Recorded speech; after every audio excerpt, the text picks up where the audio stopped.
हर हर महादेव मित्रों, मैं सचिन कुमार मिश्रा अपने चैनल श्री सचिनेश एस्ट्रोलॉजी पर आपका स्वागत करता हूं।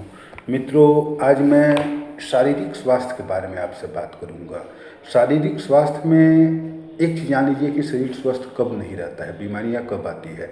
जब कुंडली में लग्न या लग्नेश की स्थिति कमज़ोर हो, लग्न या लग्नेश की स्थिति कमज़ोर हो तो स्वास्थ्य संबंधी परेशानी आती है, वो आनी ही आनी है। यहाँ तक कि जो बंधन योग होता है, जेल जाने का योग होता है, वो भी लग्न और लग्नेश पर ही निर्भर करता है।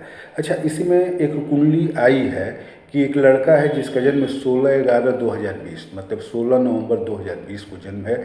शाम को 3:55 पर, स्थान है पटना। तो ये अगर कोई ज्योतिष सीखने वाले बंधु हैं, अगर वो देख रहे हो कुंडली, तो एक बार मतलब इस दिन को समय को नोट करके कुंडली निकाल ले, फिर हम जो विश्लेषण करने वाले हैं उसको सुने, काफ़ी फायदा होगा। इस लड़के के साथ परेशानी ये है कि यह ऑटिज्म से ग्रसित है। ऑटिज्म का मतलब हुआ कि इसका जो रिएक्शन टाइम है काफ़ी स्लो है। इसका दिमाग किसी भी चीज़ के प्रति रिएक्शन बहुत स्लो कर रहा है। जैसे इसका नाम बुलाने पे ये कुछ देर बाद जवाब देता है या नहीं देता है, दर्द होती है तो तुरंत जवाब नहीं देता है या कम प्रतिक्रिया करता है। इस तरीके की परेशानी आती है, मतलब कि इसका दिमाग जो है वो स्लो रिएक्शन कर रहा है, किसी भी एक्टिविटी, किसी भी काम के प्रति स्लो रिएक्शन कर रहा है।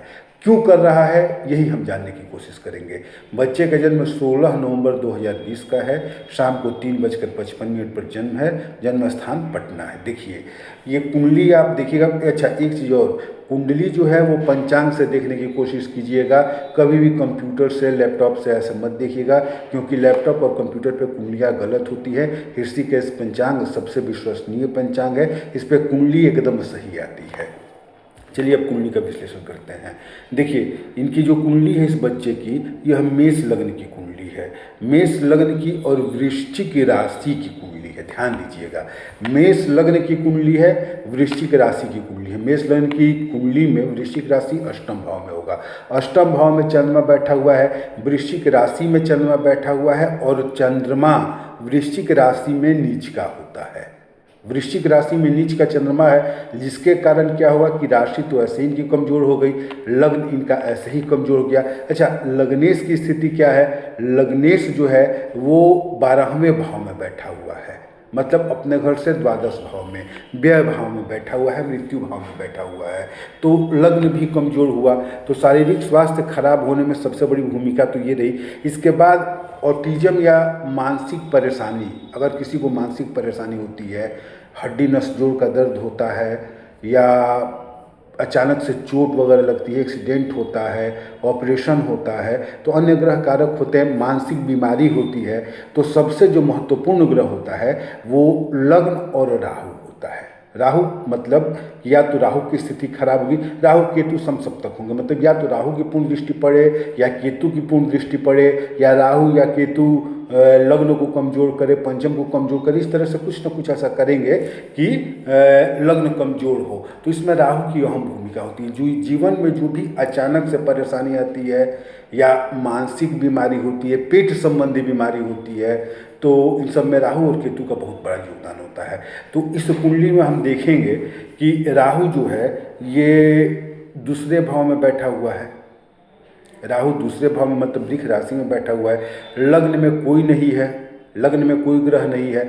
अब लग्नेश 12वें भाव में है और द्वितीय भाव में राहु है, मतलब लग्न जो है वो पापकर्तरी योग में आ गया। पापकर्तरी योग अच्छा योग नहीं माना जाता है, लग्न काफ़ी कमजोर हो गया है। इसके बाद देखिए लग्नेश जो है वो एक तो 12वें भाव में बैठा है, दूसरी चीज़ कि जो चंद्रमा है वो वृश्चिक राशि में केतु के साथ बैठा हुआ है। अच्छा, ज्योतिष के जो जानने वाले लोग हैं वो ये ध्यान देंगे कि कुंडली निकालने पर कि इनकी कुंडली में पितृदोष भी है, मतलब इनके घर में कोई स्त्री है जो पहले मतलब अकाल मृत्यु हुई है और उनको लाभ नहीं हुआ, उनकी शांति नहीं कराई गई है, तो एक कारण ये है। दूसरी सबसे बड़ी बात ये है, ये ठीक हो सकते हैं कि नहीं ये देख लिया जाए। शनि वक्र और ये शुक्र, ये दोनों वर्गोत्तमी हैं, मतलब नवमांश में भी उसी घर में बैठे हैं जिस घर में लग्न कुंडली में बैठे हुए हैं। तो शनि कहाँ बैठे हैं? शनि अपने घर में बैठे हुए हैं। शुक्र कहाँ है? शुक्र नीच के हैं। वर्तमान में बुध के महादशा में, बुध की अंतर्दशा में इनका जन्म हुआ है। अभी वर्तमान में बुध में शुक्र की अंतर्दशा चल रही है। बुध में शुक्र की अंतर्दशा 3 अप्रैल 2023 से लेकर के 3 फरवरी 2026 तक चलेगी। इसके तुरंत बाद सूर्य आएगा 26 में, नवंबर तक चलेगा। अब ध्यान दीजिए, केतु की पूर्ण दृष्टि पड़ रही है लग्न पे, नवमांश से कि भी केतु की पूर्ण दृष्टि लग्न पे पड़ रही है, और चंद्रमा नीच का है। बुध की महादशा में जन्म हुआ है। बुध वाणी का कारक है, लेखन का कारक करता है। बुध भी दिमाग पे कंट्रोल करता है। बुध जो है वो दिमाग पे, घर में जो स्त्री है जैसे बहन, फूआ या दादा की बहन, मतलब इन ऐसे रिश्तेदारियों पर कंट्रोल करता है, तो बुध ही करता है। तो बुध और शुक्र के बीच में द्विर्द्वादश संबंध है। द्विर्द्वादश संबंध अच्छा नहीं माना जाता है, खटाष्टक युग में आता है। तो बुध की महादशा में, बुध की अंतर्दशा में जन्म हुआ है। बुध के बाद केतु आए हैं, और अभी वर्तमान में बुध में शुक्र चल रहा है। शुक्र नीच के हैं, शुक्र नीच के हैं और बुध के महादशा में चल रहे हैं। दोनों के बीच में द्विर्द्वादश संबंध है, तो यह स्थिति भी अच्छी नहीं है, पहली चीज़। दूसरी चीज़ की केतु की पूर्ण दृष्टि पड़ रही है, लग्न कमजोर है, लग्नेश कमजोर है, और ग्रहण दोष है कुंडली में। तो ऐसी स्थिति में यह बालक जो है यह किसी न किसी मानसिक बीमारी से ग्रसित होगा। फलादेश और भी है, जैसे अभी तो 5 साल का बच्चा है, इसके दाम्पत्य जीवन में क्लेश होगा, पेट संबंधी बीमारी भी होगी, और भी कई चीज़ें होंगी। शरीर के दाहिने हिस्से में भी इसको दर्द रहेगा, तो इस तरीके की परेशानी रहेगी। दिमाग के दाहिने हिस्से में परेशानी रहेगी, ये कई चीज़ रहेगा। लेकिन जो बीमारियाँ अभी दिख रही हैं वो सामने स्पष्ट रूप से ऑटिज्म है। तो ऑटिज्म के लिए मतलब कुंडली सीधे सीधे बता रहा है कि इस तरीके की परेशानी रहेगी कि यह, इसका दिमाग जो है ये तुरंत रिएक्शन नहीं कर पाएगा। अब विज्ञान की भाषा में उसे ऑटिज्म कहते हैं। इसको ठीक करने का उपाय क्या है? तो देखिए, जब कोई भी बीमारी हो तो हमें सबसे पहले लग्न पे ध्यान देना चाहिए। लग्न और लग्नेश को हर हालत में मजबूत करना चाहिए, करना ही चाहिए। लग्न मजबूत रहेगा तो चाहे लाख विपदा आए, स्वास्थ्य आदमी का अच्छा रहेगा। तो इस बालक को सबसे पहले मूंगा और पुखराज की जगह पे सुनहला पहना देना चाहिए। अच्छा, एक चीज़ और है कि एक सामान्य आदमी के लिए किसी भी पत्थर की आयु सामान्य आयु होती है। मतलब पुखराज है वो 3 साल चलता है, मूंगा 2 साल चलता है, 2.5 साल चलता है। तो ये एक सामान्य व्यक्ति के लिए है कि वो अपना पहने है, 2-2.5 साल के बाद निकाल दे।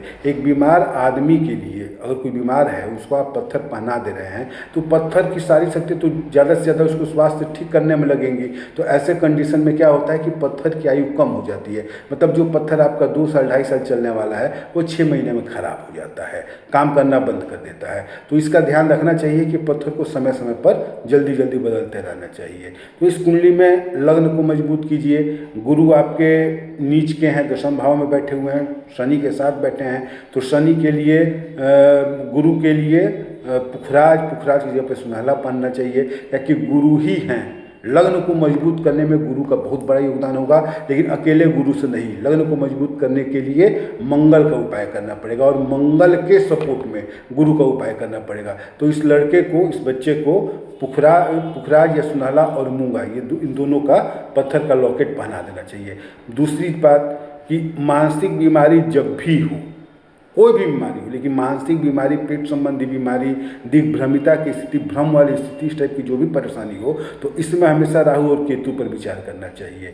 तो चूंकि बुध में शुक्र चल रहे हैं और केतु की पूर्ण दृष्टि पड़ रही है, केतु की पूर्ण दृष्टि लग्न पे पड़ रही है, तो इसके लिए सबसे बढ़िया होगा कि बुध, शुक्र और केतु का जप कराना। बुध, शुक्र और केतु का जप कराना। अच्छा, एक चीज़ ध्यान दीजिएगा, केतु या राहु के लिए वैदिक मंत्र में, जैसे आप ग्रह का जप तो करा रहे हैं, कि सिर्फ ग्रह के जप से शांति नहीं मिल पाएगी।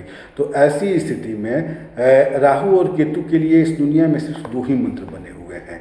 एक महामृत्युंजय मंत्र है, महामृत्युंजय मंत्र बाह्यवृत्ति वाला, ओम ह्रौं ओम जुं सः भूर्भुवः स्वः त्र्यंबकम यजामहे है करके जो मंत्र है, इस मंत्र का जप, इस मंत्र का जप कराना चाहिए।